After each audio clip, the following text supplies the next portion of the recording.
Bienvenue dans ce nouvel épisode de Femme couronne-toi. Je suis ravie de te retrouver aujourd'hui pour ce nouvel épisode où je vais te partager une anecdote personnelle.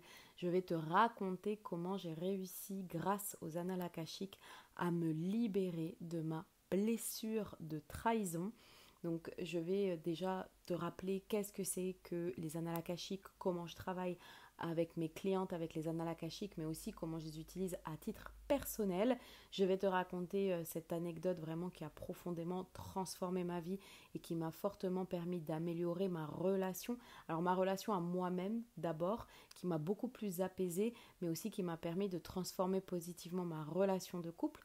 On va parler ensuite de qu'est-ce que c'est qu'une blessure de trahison, comment elle se manifeste et quelles sont les différentes blessures de l'âme que nous portons en nous et comment du coup pouvoir s'en libérer, les identifier puis s'en libérer. Et enfin on terminera par la conclusion qui est l'importance en fait de faire ce travail de libération et de guérison intérieure pour nous-mêmes d'abord, pour notre accomplissement personnel, notre réussite personnelle, mais également parce que lorsqu'on fait ce travail de guérison intérieure, de libération intérieure, c'est nous-mêmes qui nous autorisons à nous libérer, mais nous permettons également à nos lignées, nos lignées ascendantes et nos lignées passées de se libérer également. Donc bienvenue dans ce nouvel épisode de Femme couronne-toi, c'est parti, let's go. Alors, avant toute chose, avant de démarrer, j'avais vraiment envie de remercier toutes les fidèles auditrices qui sont là, qui me soutiennent à travers le projet de Femme couronne-toi. Le podcast a peine 2 mois et demi, on comptabilise déjà plus de 300 écoutes. Moi, je trouve ça juste incroyable. Vraiment, je reçois des messages quasiment quotidiennement de femmes qui me disent aimer le podcast, que c'est devenu leur nouveau rituel hebdomadaire, qu'elles prennent des notes. J'adore quand je reçois ça, j'ai pris des notes, voilà, je vais mettre en application telle et telle clé. Je trouve ça juste vraiment incroyable. J'aurais jamais pensé que l'aventure du podcast allait être une aventure aussi fulgurante pour moi et enrichissante. Je disais à mon chéri il y a quelques jours, je ne sais pas comment je me situe au niveau des stats des podcasts, si voilà 300 écoutes c'est beaucoup ou pas beaucoup par rapport à un podcast qui vient d'être lancé, mais en fait je m'en fous, je m'en fous complètement. Le plus important c'est moi, c'est vraiment ce que je ressens dans mon cœur et je ressens une pure joie vraiment qui abonde, qui déborde et c'est aussi grâce à vous. Donc franchement merci, merci infiniment. Et je vous dis, bah oui, à très bientôt pour... Ça fait la meuf qui a terminé son épisode, mais pas du tout. Reste. Mais vraiment, j'ai à cœur de partager encore plus de valeur dans les prochains épisodes et vraiment, voilà, d'améliorer tout ce contenu que je te partage, ma façon de communiquer, ma façon de le partager. Enfin, j'adore cette aventure et il va y avoir de très très belles surprises pour la suite. Donc, je suis ravie de t'accueillir dans l'univers de Femme couronne-toi et c'est parti, let's go pour ce nouvel épisode. Alors, comme je te disais, dans cet épisode, je vais te partager vraiment cette étape de ma vie qui a été hyper transformatrice, où j'ai réussi à me libérer de ma blessure de trahison. Et avant toute chose, grâce aux annales akashiques du coup, et justement, si j'aimerais juste te faire un petit rappel de c'est quoi les annales akashiques. Peut-être que tu es nouvelle ici, que tu ne me suis pas sur Instagram, parce que j'en parle beaucoup quand même sur Instagram. Et donc les annales akashiques, c'est un outil sacré que j'utilise principalement avec mes clientes. Donc elles me contactent pour prendre rendez-vous, pour avoir une lecture akashique. Et comment ça se passe ? Concrètement, moi, je vais me connecter à ce qu'on appelle donc les annales akashiques, que tu peux visualiser comme une espèce de grande bibliothèque sacrée qui vibre sur un autre plan de fréquence. Et cette bibliothèque sacrée, donc les annales akashiques, sont gardées par ce qu'on appelle des seigneurs des dossiers. Donc ce sont des entités, des guides qui gardent les dossiers akashiques. Et en fait, les dossiers akashiques, tu peux voir ça vraiment comme ton livre de vie. Chaque être vivant sur Terre va avoir ses propres dossiers akashiques, ses propres livres de vie qui vont enregistrer toutes les expériences présentes, passées et futures.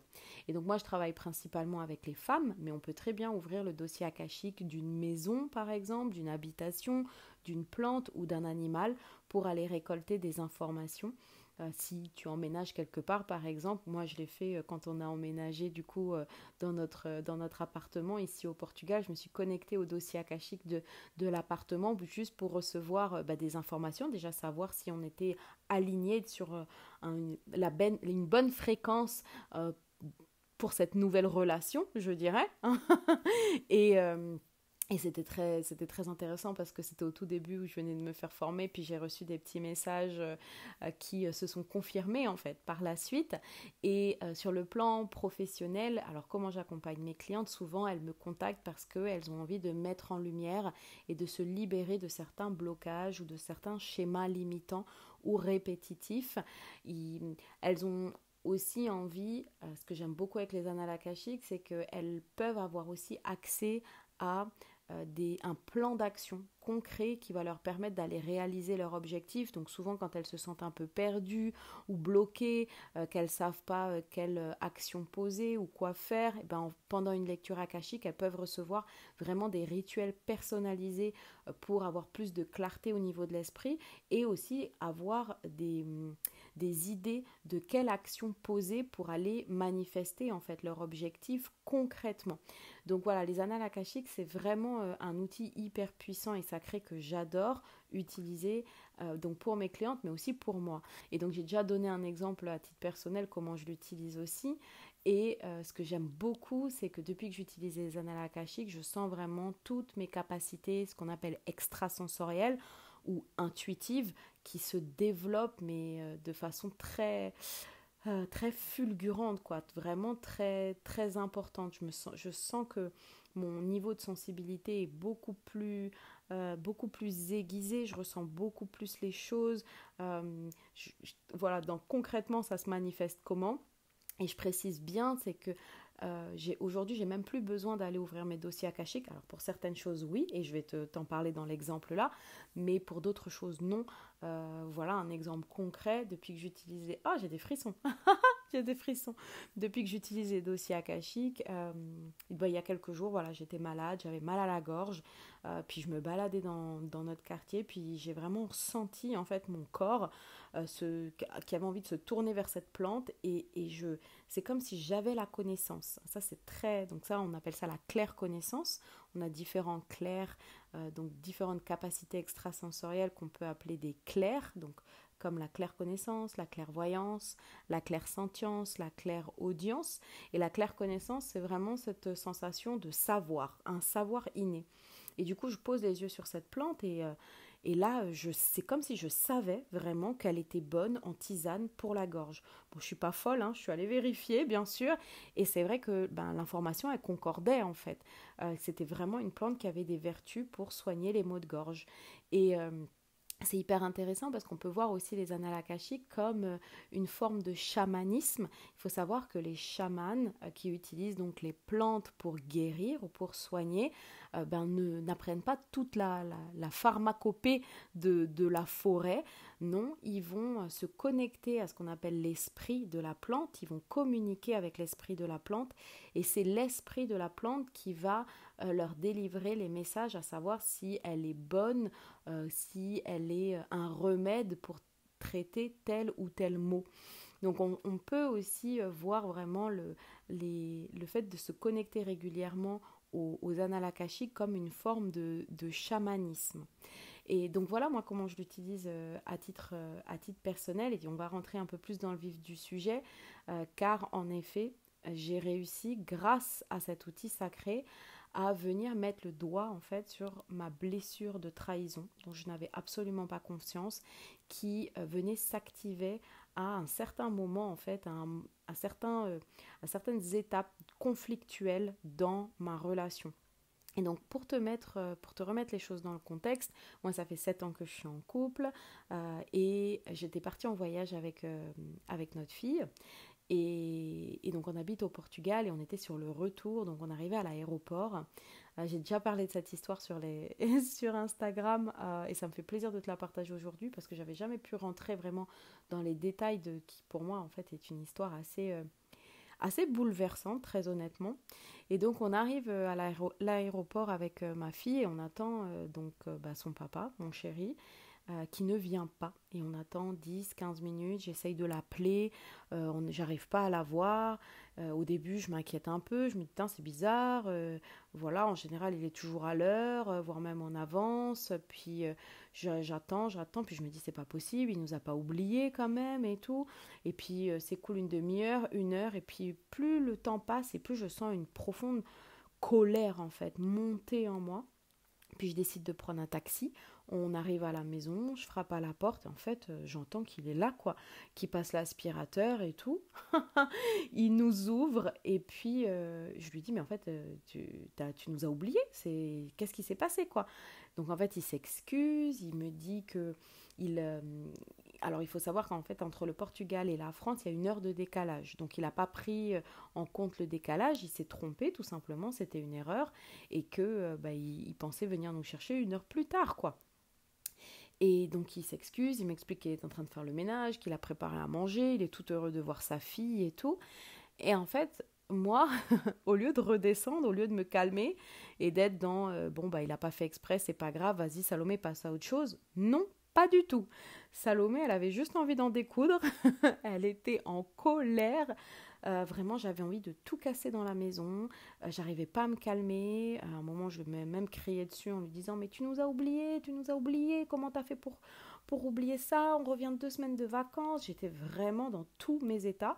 Et puis, lui, il a commencé à s'énerver, en fait, hein, à me dire, mais ça va pas de réagir comme ça. Enfin, voilà, calme-toi. Je me suis excusée. Va te calmer dans la chambre et tout. Donc, je vais dans la chambre. Je commence à essayer de trouver un moyen de me calmer, mais vraiment, j'en tremble tellement je suis en colère, j'ai les larmes, j'arrête pas de me répéter, il nous a oubliés, comment il a pu faire ça, mon Dieu, il n'a pas le droit, il n'a pas le droit. Et puis, je décide d'aller consulter mes dossiers akashiques. Un peu désespérée, je fais ma prière donc de connexion et je demande une réponse en fait, je demande une solution pour m'apaiser, pour comprendre ce qui se passe. Et là, en fait, j'ai un souvenir qui remonte. Au début, je vois des pieds de petite fille, et ça me parle, mais j'arrive pas d'abord à comprendre. Ensuite, j'ai une sensation sous les fesses, et puis l'image, comme ça, je commence à prendre de la hauteur et à comprendre en fait l'image qui se présente à moi. Et en fait, je me rends compte que la petite fille, c'est moi. C'est moi qui suis assise sur un banc au collège, et en fait que je suis plongée dans le souvenir d'une fois où mes parents ils m'ont oubliée à l'école. Et en fait, ce qui était très intéressant, c'est que je me vois et je ressens en fait à l'intérieur de mon corps toutes les étapes émotionnelles par lesquelles je venais de passer à l'aéroport. D'abord l'inquiétude, le doute, et puis ensuite chercher une solution, et cette colère petit à petit qui remonte, qui remonte, qui remonte, qui remonte. Et dans mon souvenir, je vois en fait cette colère plus cette colère monte et plus le soleil se couche, ça commence à être la nuit, et en fait j'ai pas d'autre choix que de rentrer chez moi à pied. Et la distance entre le collège et chez moi, elle était assez longue, hein, c'était plus de 2 heures de marche. Voilà, je devais être en sixième ou en cinquième, donc j'étais une gamine. Et en fait, je me revois en colère, marcher, marcher, marcher. Et ce qui se passe, c'est qu'il faut savoir que pendant mon parcours, sur le chemin du retour jusqu'à chez moi, il y a plusieurs fois des hommes qui se sont arrêtés en voiture et qui m'ont proposé de monter avec eux. Et j'étais terrorisée. J'étais terrorisée, clairement, et surtout, en fait, ce que j'ai entendu à ce moment-là, en revisualisant ce souvenir, c'est 2 choses. J'ai entendu la première phrase qui disait, tu vois, que ça n'est pas de sa faute à lui, tu ne peux pas le tenir responsable pour les erreurs de tes parents. Alors tout de suite, c'est comme si, voilà, clé de compréhension, clé de conscience qui m'arrive. Oh, il se passe quelque chose énergétiquement, je sens que ça bouge, je sens qu'il y a quelque chose qui est en train de se libérer, qui est en train de partir. Deuxième phrase que j'entends, ta colère t'a permis de survivre. C'est grâce à cette colère que tu as pu rentrer chez toi et que tu as pu survivre. Et c'est là exactement, quand j'ai entendu cette phrase, que j'ai vu en fait ce passage où je me faisais aborder en fait par des hommes. Il faut savoir qu'il y en a un qui m'a carrément coupé la route à un moment avec sa voiture sur une espèce de terrain vague qui n'était pas illuminé du tout. Et en fait, je l'avais rembarré avec toute la colère que j'avais en moi. Je lui ai hurlé dessus, je l'ai rembarré. Il a fini par partir, quoi. Et en prenant conscience de ça, je me suis dit, waouh. En fait, toutes ces fois, parce que j'ai eu un flashback aussi de toutes ces fois où j'ai eu ce sentiment, où j'ai eu cette blessure de trahison qui s'est réactivée parce que mon partenaire, j'avais le sentiment que mon partenaire n'avait pas respecté son engagement. Au même titre que quand j'étais plus jeune, j'ai eu vraiment ce sentiment de trahison que mes parents n'ont pas respecté leur engagement de venir me chercher à l'école. Et la blessure de trahison, on va le voir, c'est vraiment une blessure qui est en lien avec la colère, mais en lien avec la colère qui s'exprime à l'extérieur. Certaines blessures, on va le voir, on va avoir une colère intérieure envers nous-mêmes. La blessure de trahison, c'est vraiment cette colère qui s'exprime à l'extérieur, nous qui explosons en fait. Et j'ai vraiment eu cette... comme si on me faisait défiler un film où j'ai pu voir en fait toutes ces fois où je me suis mis dans cet état de colère, où je me suis mise à crier, où j'étais vraiment hors de moi, en le pointant lui du doigt, lui ou d'ailleurs mes ex aussi, ou en les pointant du doigt, en les tenant responsables. Et j'ai mis vraiment là le doigt sur le fait que c'est un schéma qui se répète en fait. C'est un schéma qui se répète toutes les fois où je me suis dit waouh, hein, c'est de leur faute, c'est eux qui savent pas prendre soin de moi, ils respectent pas leur engagement. Je le disais pas de texto comme ça, ils respectent pas leur engagement, mais en fait j'étais la victime, ils étaient les fautifs. Je repensais, j'ai revu toutes ces fois où avec mon chéri actuel, ou même la fois juste d'avant où il m'avait dit oui, t'inquiète pas, on va faire ce petit resto, on était en vacances et tout, je lui avais dit ouais, c'est vraiment un resto que je veux faire, et puis au dernier moment on n'a pas pu le faire parce que je ne sais plus pour quelle raison, mais il avait une bonne raison, et je lui en ai tellement voulu, pendant 2 jours, ça a été les crises. J'ai failli même arrêter les vacances pour rentrer chez nous à ce moment-là, parce que j'estimais qu'il n'avait pas respecté son engagement. J'étais dans une telle colère, et encore une fois, loin de moi l'idée d'avoir compris que en fait, c'est tout simplement une blessure, la blessure de trahison sur laquelle la circonstance, la situation était en train d'appuyer.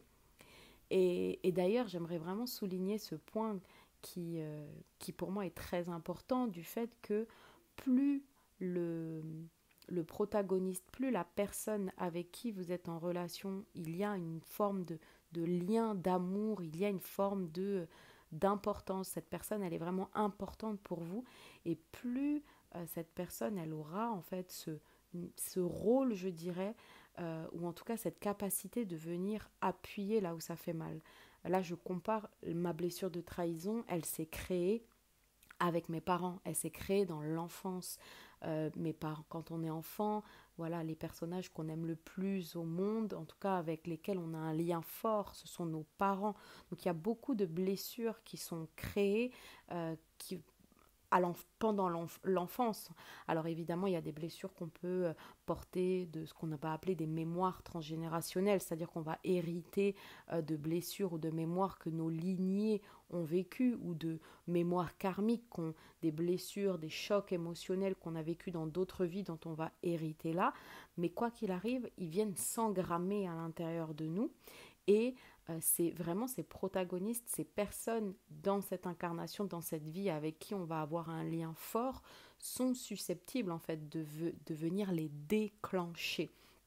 Et je pense que c'est pour ça qu'il y a beaucoup de couples aussi et il y a beaucoup de conflits dans le couple, c'est qu'on va, on va porter en fait le chapeau, on va rendre notre partenaire responsable d'une forme de mal-être, ou une forme qui va activer en fait j'allais dire même notre désespoir, parce que moi, quand j'étais dans des états comme ça, émotionnels, de colère, hein, après, je me sentais désespérée, parce que je montais tellement haut que lui, ben voilà, j'ai envie de dire, c'est un homme, puis c'est un être humain, donc au bout d'un moment, lui aussi se braquait, puis ça nous mettait dans des disputes, et ça pouvait vraiment aller loin, quoi, comme une bombe qui allait exploser. Donc après, pour redescendre de tout ça, voilà le boulot, quoi.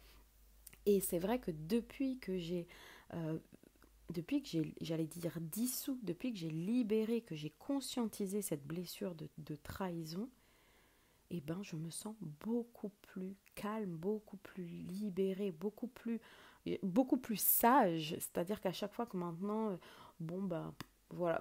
Et j'y pense encore parce que hier, c'est ce qui s'est passé. On devait aller manger au resto, etc. Il y avait un truc, enfin, je sais plus, on avait une activité qu'on devait faire et puis finalement, on l'a pas faite pour x, y raison.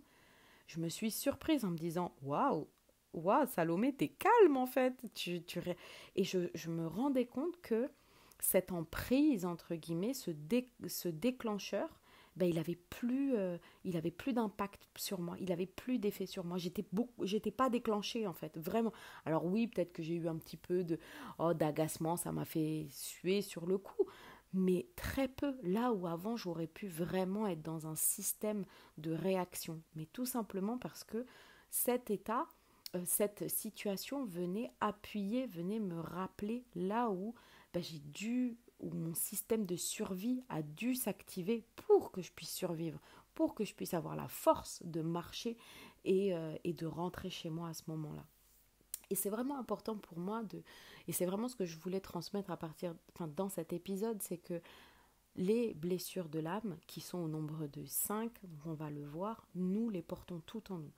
Euh, les 4 premières blessures, donc qui sont le rejet, l'injustice, l'abandon et la trahison, nous les avons quasiment toutes en nous, mais à plus ou moins différents degrés.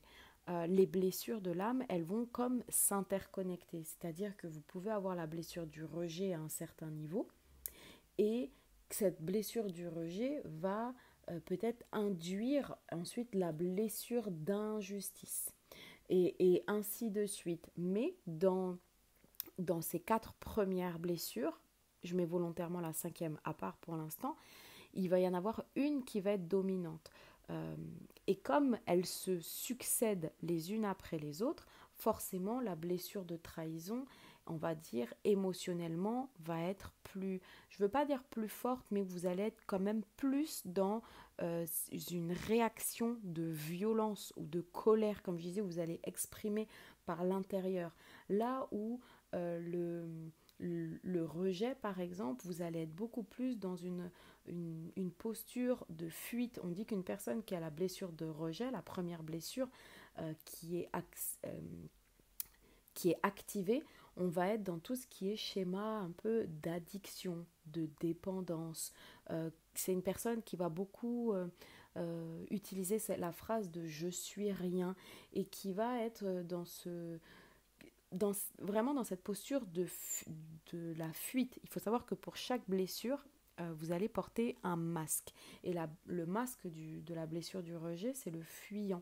Donc vous allez être dans cette espèce de fuite, mais en fait, vous fuyez quoi? Vous fuyez la douleur. Vous fuyez la douleur du rejet. Et notamment, je parlais des addictions. L'addiction, c'est une forme de fuite. Et vous fuyez pas parce que vous avez... parce que voilà, vous vous sentez seul par exemple, ou parce que vous avez une peur. Mais si votre peur, parce que vous avez une peur, pardon, ce que vous fuyez, c'est la douleur. C'est vraiment cette douleur du rejet. La deuxième blessure, donc, c'est l'injustice. Vous allez porter plus ce masque du rigide. Et le rigide, c'est vraiment celui qui veut tout bien faire. C'est vraiment la blessure des perfectionnistes, en fait. Hein. Il faut que tout soit parfait, il faut que ça soit... il faut que tout soit nickel, il faut que je sois la meilleure. Et peut-être que du coup, comme je disais, vous allez déjà vous retrouver et dire ah mais moi, la blessure du rejet, ça me parle, la blessure de l'injustice, ça me parle aussi. Mais c'est vraiment parce que, comme je te disais, on porte en nous ces 4 blessures, mais à différents degrés. Ensuite, il y a la blessure de l'abandon. Et donc la blessure de l'abandon, là c'est le masque de la dépendance. Et la dépendance, je pense qu'en tant que femme, tu as déjà dû en entendre parler, la dépendance affective. Euh, on va chercher vraiment, on va avoir vraiment besoin de l'attention du sexe opposé. Euh, donc en tant que femme, on va vraiment avoir ce besoin d'attention de notre partenaire ou de notre crush, et s'il ne nous donne pas l'attention, en fait on se sent rejeté, et on va vivre ce sentiment aussi d'injustice, de se dire mais en fait mais pourquoi moi. La blessure d'abandon aussi, elle reflète beaucoup cette peur de se retrouver seule.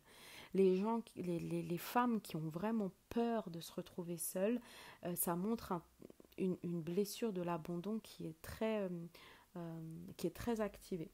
Et ensuite, il y a la blessure de trahison, où là, on va porter le masque du contrôlant, ou de la contrôlante. Et du coup, moi, je le confirme, j'en avais pas conscience aussi, je le savais un peu, mais pas à ce point-là. J'ai toujours été très contrôlante dans mes relations. Pour le reste de ma vie, vraiment plutôt, je dirais, j'ai plutôt tendance à lâcher prise, mais dans mes relations, et notamment avec le sexe opposé, il faut savoir que la blessure de trahison aussi, elle est vraiment activée avec le sexe opposé. C'est pour ça que je disais que le partenaire, c'est vraiment... Nos partenaires, on ne les choisit pas par hasard, et à chaque fois, je remercie le ciel, parce que je me dis, waouh, mais quelle opportunité pour grandir, pour se libérer, pour guérir et pour grandir. Et donc, la blessure de trahison, on va porter le masque du contrôlant, de la contrôlante, et on va vraiment avoir cette notion de colère, quoi. De colère, mais aussi de violence qui va émaner de nous et qui va sortir, qu'on va exprimer par les mots ou par les coups. Et ensuite, la blessure donc d'humiliation, c'est pas tout le monde qui porte la blessure d'humiliation, vraiment. C'est une blessure qui va venir s'activer. Alors, avec le masque, je me rappelle plus le masque de l'humiliation. Voilà, j'ai un trou. Je fais toujours tout spontanément, mais j'ai un trou. Ce qui est propre à la blessure de l'humiliation, ce que j'en ai retenu, c'est que c'est des personnes, et je sais que la blessure d'humiliation, c'est vraiment une de mes blessures sur lesquelles j'ai dû beaucoup travailler, qui était très active chez moi, parce que la blessure de l'humiliation, c'est vraiment notre rapport au divin, notre rapport avec Dieu. C'est-à-dire que les personnes qui portent la blessure de l'humiliation, elles se sentent en permanence un peu comme pas bien gâtées, quoi, pas bien loties par la vie, comme si Dieu les avait maudits, entre guillemets. Et moi, c'est une phrase que je disais beaucoup quand j'étais plus jeune. J'avais tendance à répéter ouais, si Dieu il existe, en fait, il m'aime pas, quoi. Il m'aime pas, c'est pas possible, en fait. Sinon, il m'aurait jamais infligé tout ça. D'ailleurs, j'aimerais vous faire un épisode de podcast sur cette thématique-là, et comment j'ai réussi à me réconcilier avec lui. Mais voilà, les personnes qui portent la blessure d'humiliation, elles ont vraiment une difficulté avec ce truc de Dieu m'aime pas, vraiment. Dieu m'aime pas, elles se sentent indignes d'une certaine façon. Et aussi, une des caractéristiques des personnes qui portent la blessure de l'humiliation, c'est qu'elles ont des difficultés avec leur sensualité. C'est quelque chose qu'elles vont pas trouver propre, c'est quelque chose qu'elles vont trouver sale. Elles vont avoir des difficultés vraiment avec cette notion, en fait, de la sensualité. Et donc voilà, en quelques mots, je voulais vraiment vous résumer les 5 blessures de l'âme, et vraiment insister sur le fait, et ça sera ma conclusion, que c'est notre responsabilité, et je pense notre responsabilité la plus importante, d'aller faire ce travail d'identification de, en fait, c'est quoi que je porte moi comme blessure. C'est quelles sont ces mémoires limitantes, ces mémoires difficiles qui me manipulent.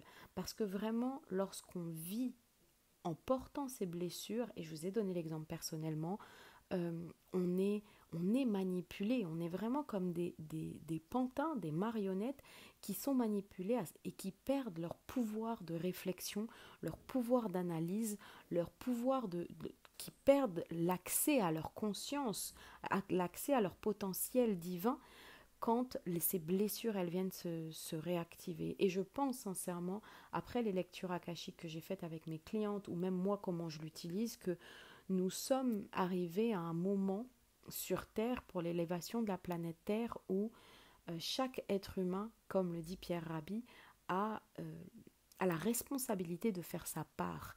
Et notre part à nous, elle commence là où nos blessures s'expriment dans notre vie, là où on se sent bloqué et limité, là où nos modes de fonctionnement, là où nos schémas de comportement sont manipulés par ces blessures. Et comment venir vraiment les identifier. Moi, il y a une phrase qui me parle beaucoup, et je vous l'ai dit plusieurs fois dans ce podcast, c'est quand je suis hors de moi. Quand il y a quelque chose, une circonstance qui se passe, comme ce que je viens de vous raconter, l'exemple que je vous ai dit de l'aéroport, et que ça m'a mis hors de moi. Hors de moi, c'est-à-dire que vous perdez votre pouvoir.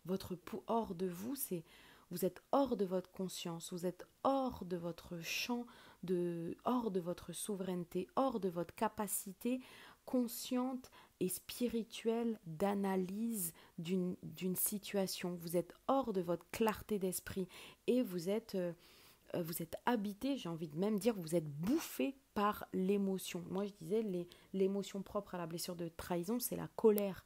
Je crois que l'émotion propre à la blessure d'humiliation, c'est la honte. Donc, voilà, c'est très... Quand vous...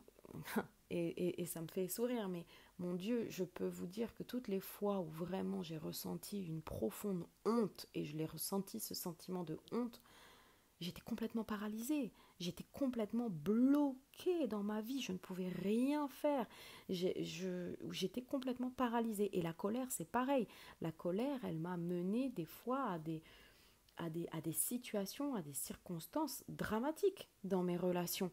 Et je sais que j'étais pas moi-même, j'étais hors de moi. Ma partie, ma conscience, mon âme souveraine et s'échappe, c'est même pas s'échappe, je dirais s'efface au détriment de ces émotions qui prennent le dessus. Donc vraiment, allez observer toutes ces fois où vous vous êtes dit « Ah mais là je suis hors de moi. Ce qu'il a fait ou ce qu'elle a fait m'a mis hors de moi. » Et justement, allez analyser, peut-être aller observer, quand est-ce que ça vous arrive? Quand est-ce que vous êtes hors de vous? Est-ce qu'il y a des schémas qui se répètent? Est-ce qu'il y a vraiment des situations comme ça qui reviennent à chaque fois? Et est-ce que vous voyez un lien entre elles? Après, je peux que vous inviter à vous faire accompagner pour ce travail de libération et de guérison intérieure. Comme je le disais, c'est vraiment notre responsabilité aujourd'hui, j'ai envie de dire pour notre génération, d'aller épurer, d'aller dissoudre en fait toutes ces mémoires limitantes, toutes ces blessures qu'on a reçues, qui sont venues s'engrammer et se cristalliser soit dans notre enfance, mais aussi toutes ces blessures, toutes ces mémoires transgénérationnelles et karmiques, parce que c'est en nous libérant nous-mêmes qu'on libère le monde et qu'on libère nos lignées. Et quel plus beau cadeau on peut faire à nos enfants de leur transmettre en fait un héritage de lumière.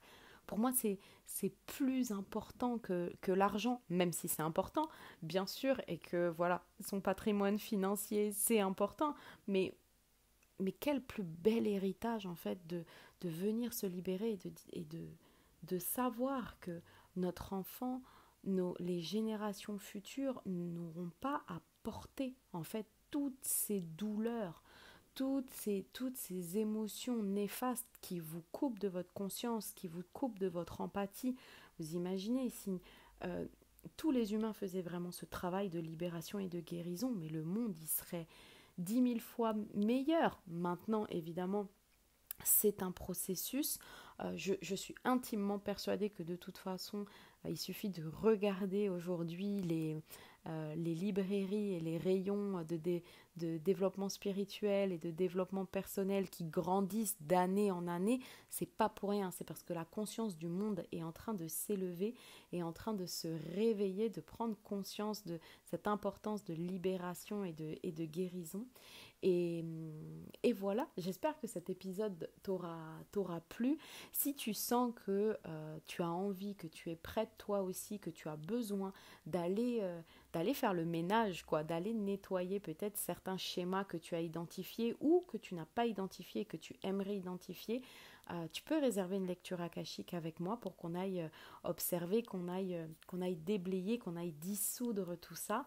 Je me ferais vraiment un plaisir. Pour moi, c'est vraiment une passion d'accompagner à travers cet outil, que ce soit pour la libération, la guérison ou l'ascension personnelle, en te permettant d'accéder à, euh, à une future réalité beaucoup plus vibrante, beaucoup plus épanouissante pour toi. Je vais aussi te mettre le lien en description pour que tu puisses réserver ta séance ou t'inscrire si tu es intéressé à te former à cet outil qui, je pense, est un outil qui devrait être diffusé au plus grand nombre. Je vais bientôt proposer des initiations à la lecture akashique, donc tu peux t'inscrire sur la liste d'attente. Et si tu as envie d'aller plus loin aussi dans la compréhension des blessures, des 5 blessures donc de l'âme qui nous empêchent d'être vraiment nous-mêmes, de Lise Bourbeau, je vais te mettre deux interviews qui m'ont beaucoup plu, 2 interviews de Lise Bourbeau, donc l'auteur du livre des 5 blessures. Et comme ça te permettra de t'enrichir aussi, d'avoir le point de vue de l'auteur et de pouvoir activer, de pouvoir enrichir en fait tes connaissances personnelles sur cette thématique, et pourquoi pas identifier aussi toi quelles blessures tu portes et comment t'en libérer. Et si tu veux faire ce travail accompagné, encore une fois, tu peux réserver ta lecture akashique avec moi. C'était un réel plaisir de t'avoir pour cet épisode. Encore merci pour toutes celles qui sont là, qui sont fidèles, qui répondent, qui sont au rendez-vous. Et j'ai déjà hâte de te retrouver dans un nouvel épisode de Femme couronne-toi. À très bientôt, je t'embrasse et en attendant que le ciel te couvre de grâce et de bénédictions. Ciao ciao!